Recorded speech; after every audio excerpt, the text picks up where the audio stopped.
Hello and welcome to World Brief Official. I'm your host, bringing you the latest updates from Ukraine, where overnight, missile strikes have turned several cities into scenes of devastation. Reports from Kyiv confirm that dozens have been killed and injured as Russian missiles hammered the capital and nearby regions.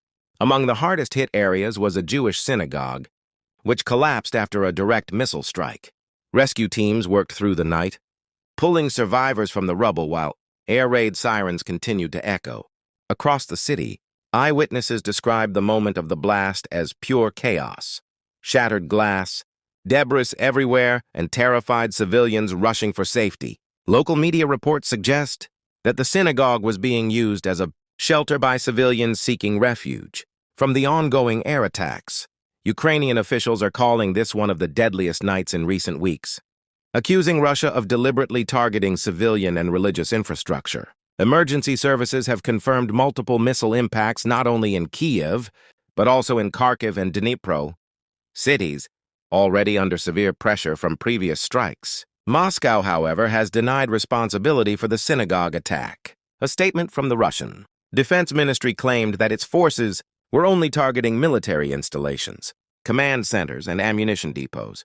But Ukraine and several international observers have dismissed that claim, pointing to growing evidence of indiscriminate bombardments that continue to kill civilians. The attack has drawn strong global condemnation. Israel has called the strike on a Jewish place of worship deeply painful and unacceptable, while the United States and European Union have both accused Moscow of committing new war crimes. The United Nations has scheduled an emergency session to discuss the latest escalation and its humanitarian consequences. As rescue operations continue, Kyiv remains under high alert, with new air raid warnings issued throughout the day.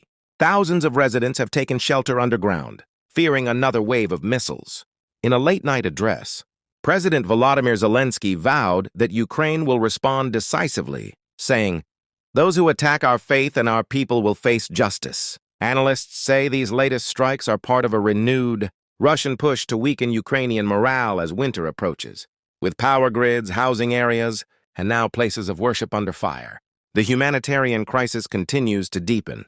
For now, Ukraine mourns its dead and braces for what many fear will be a long and difficult winter ahead. I'm your host, and this is World Brief Official. Stay tuned for verified global updates and remember to subscribe for the latest breaking news from around the world.